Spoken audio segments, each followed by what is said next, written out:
What do you think about some companies deciding not to hire smokers? Is it a policy that will save money and create a healthy workplace? Or is it unfair and discriminating against those who smoke? Tell us what you think right now on It's Your Call.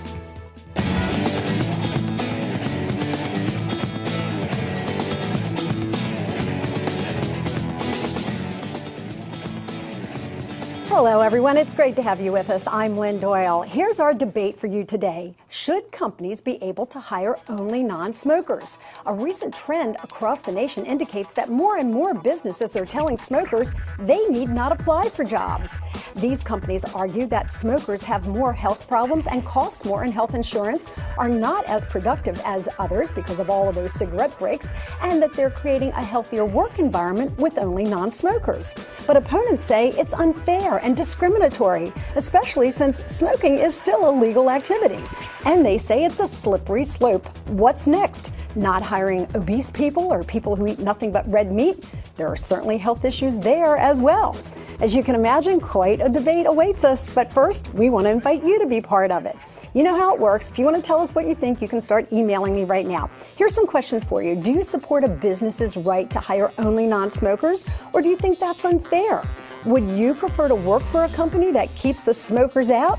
And how about as a consumer? Would you support or boycott such decisions? As I said, we want to know what you think, so go ahead and start emailing me right now. I'm at lynn@lynndoyle.net. As always, you can find us on Facebook and Twitter. And of course, this show will be available on YouTube as well. I can tell you, my Facebook page is already starting to explode, so feel free to tell us what you think. Let me introduce our guests who are going to be debating this issue. Supporting an employer's right not to hire smokers, old friend Danny Savalas, who, as you know, is a criminal and civil attorney and an adjunct professor at Drexel University, along with Amy Feldman, who is the general counsel for the Judge Group.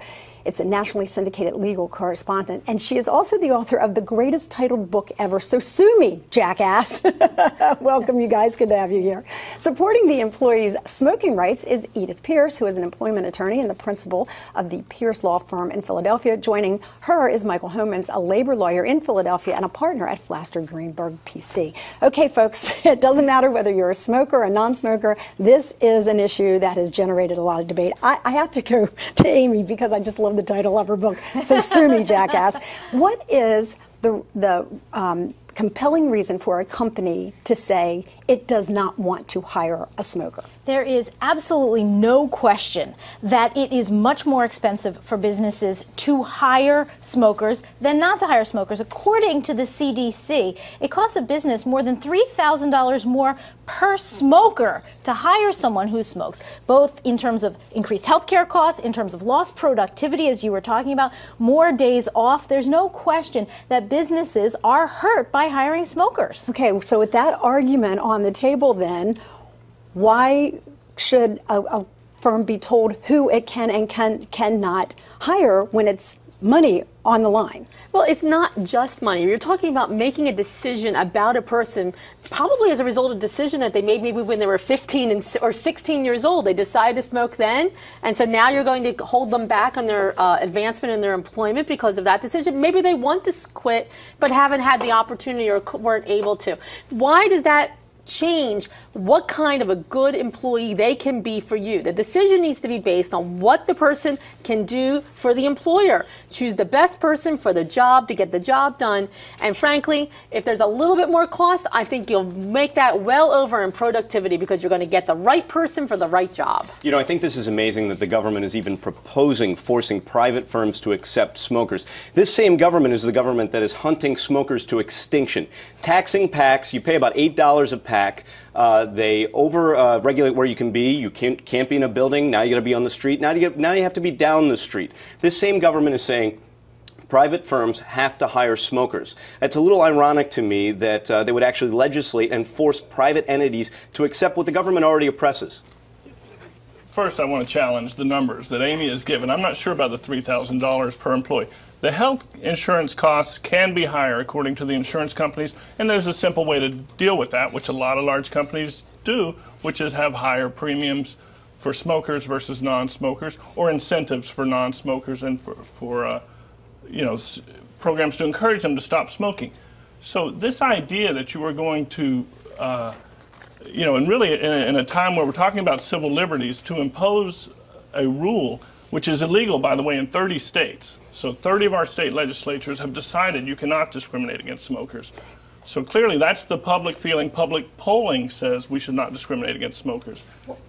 And I think it's just wrong to start making, as Edith said, business-related decisions based on what somebody does in their home, alone, smoking. We're going to say, oh, if you do that at home, we're not going to hire you? And who's the government to tell me who I can and can't hire? No. I mean, I agree. I can hire a smoker. I can hire a smoker if I want. I don't have to hire one. I can hire who I want to hire. Absolutely. And the government is not saying you have to hire smokers. I mean, the government is not saying you have to hire non-smokers. Quite the opposite. Right now, the government is telling us who we can and cannot hire, which is to say we can't not hire smokers. And that's the essential problem. I really disagree with what Mike said in terms of the use of the word discriminate. Because I think discriminate is a word that's really bandied about here, Lynn. The idea that somehow we are making decisions based on a discriminatory reason. Discrimination is a practice that relates to making a business decision on the basis of an immutable characteristic, something about yourself that you cannot change. You cannot discriminate based on religion.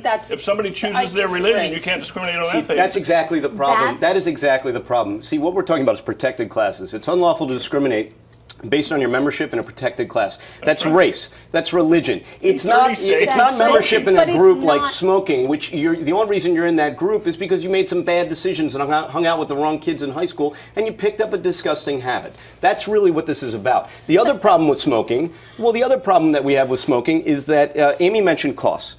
Costs are a big consideration, but productivity is another valid reason to discriminate. And I use discriminate not in the lawful sense, but in the sense that we all discriminate. We discriminate against unproductive workers. Take a walk down any city street. Who do you see hanging out on the corner wasting work time? It's not someone building a model airplane or knitting a sweater. It's a smoker. They're all walk down the street at noon or any other day. These guys take 5 breaks a day. Listen. A smoker can be just as productive as a non-smoker, it's the person that you are hiring. It's their person's abilities. Let's talk about some smokers through history. Albert Einstein, under your policy, your employer, your clients are not going to be able to hire Albert Einstein. They're not going to be able to hire Jack Kennedy. President Obama, President Roosevelt, Winston Churchill, Lucille Ball. You don't have a productivity problem with Obama people. and Churchill. They were go-getters. You don't have to worry about Most them taking 5 breaks a day. If Obama takes 5 breaks a day, he doesn't get elected as president. I guarantee it. Those are go-getters, and it's a wrong comparison. It's not that you're not allowed to hire them. It's not that you're not what you're saying is you're not giving the hire person them. a chance. Listen, if you had somebody in there and you hired them and they're a smoker and they're not being productive, guess what? You can fire them. Why? But that does not mean that you don't give somebody an opportunity to show what they can do for you.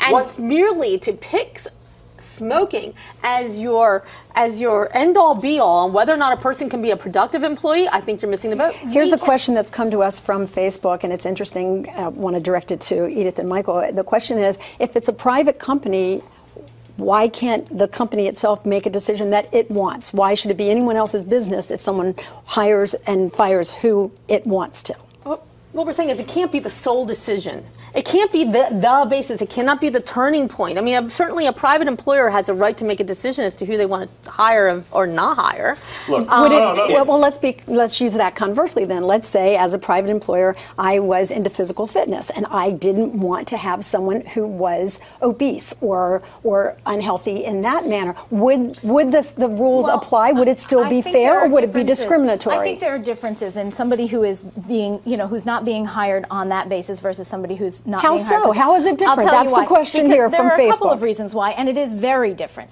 One of the reasons is because with a smoker, you can actually point to the number of minutes per day that they spend on smoke breaks. You can point to the fact that they take, according to the CDC, who takes smoke breaks? You can control smoke breaks. How Correct. do Really? smoke I don't breaks? see a lot of people controlling them. I see a lot of them hanging out on the street corner, wasting their time. That's the employer choosing not to. You can monetize. You can have a policy. You can monetize how much time and productivity and lost time it takes because you are a smoker. But what if it took an obese person, longer to get up to the 4th floor to do the work, or from one end of the building to the other? How would you argue that point? That you hire somebody who is obese